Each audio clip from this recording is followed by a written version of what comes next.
આપણે બનાવીશું આંબળાનો શરબત. એના માટે આપણે આંબળાને આ રીતે નાના નાના પીસ કરી દીધા છે. આ રીતના મોટા આંબળા આવે, જે થોડા ખાટા હોય, તુરા ઓછા હોય એવા લેવાના.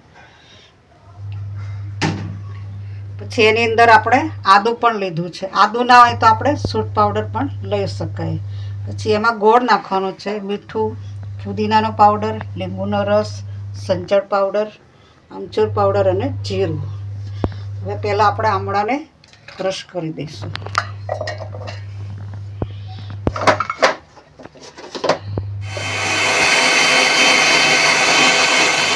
પહેલાં આપણે એને પાણી વગર આ રીતે ક્રશ કરવાનું, પછી પાણી નાખીને ક્રશ કરવાનું.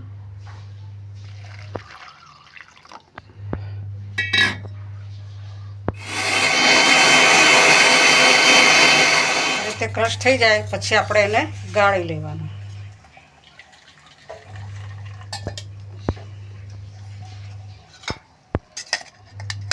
તો આંબળા એક ગુણોનો ભંડાર છે, જે આપણા શરીર માટે ખૂબ જ ફાયદાકારક છે.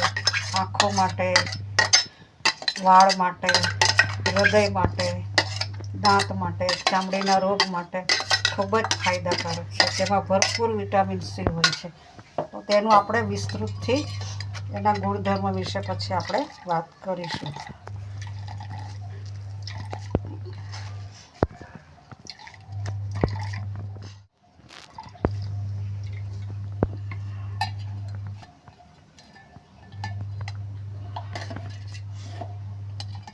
આપણે ફરી એકવાર થોડું પાણી નાખીને ક્રશ કરી દઈશું.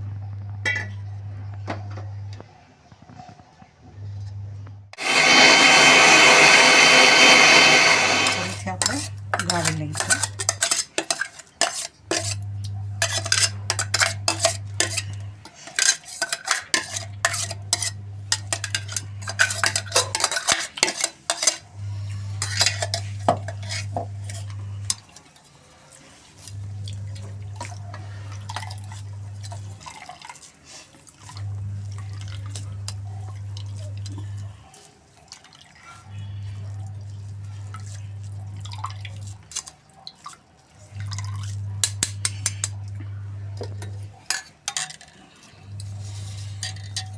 આ રીતનું પાણી નીકળ્યું હોય આપણે એનો શરબત બનાવીશું.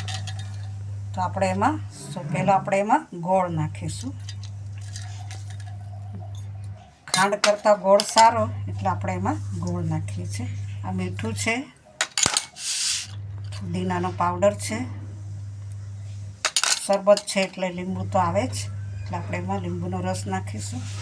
એક લીંબુનો રસ છે. પછી આ ચમચીના માપથી આપણે સંચળ પાવડર લીધેલો છે, અને એક ચમચી સંચળ પાવડર છે. એક ચમચી આપણું આ જીરું પાવડર છે. જીરુંનો ટેસ્ટ લીંબુ અને આમળા સાથે બહુ સરસ આવતો હોય છે, એટલે આપણે જીરું લીધું છે એક ચમચી. એક ચમચી આપણે સૂંઠ પાવડર લીધો છે.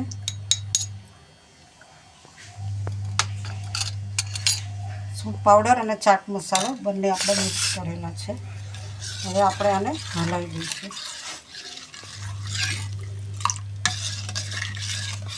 ફુદીનાની ફ્લેવર આમાં બહુ સરસ આવતી હોય છે.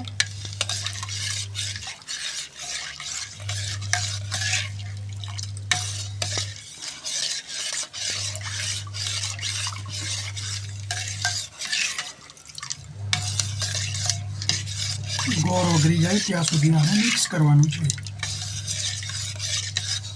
આમાં ગ્રાઇન્ડરનો ઉપયોગ કરવાનો નથી. આ રીતે જ મિક્સ કરવાનું છે બધું બરાબર.